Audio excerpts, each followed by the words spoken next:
अगर तुम्हें लगता है कि तुम दुनिया को अच्छे से समझते हो तो एक मिनट रुक जाओ।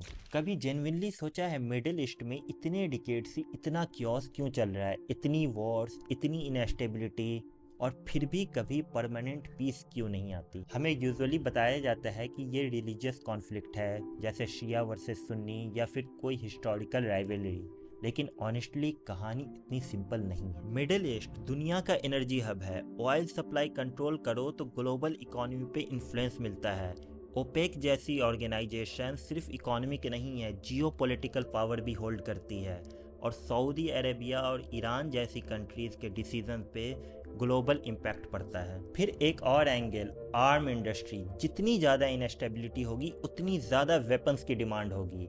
यूएसए जैसी कंट्रीज दुनिया में सबसे ज़्यादा आर्म एक्सपोर्ट करती है।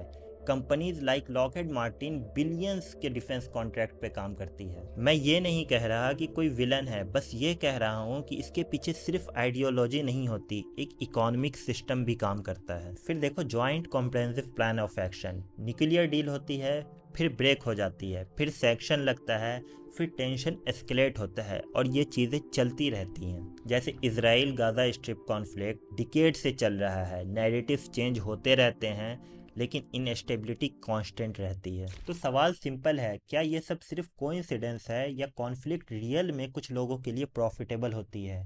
तुम क्या सोचते हो?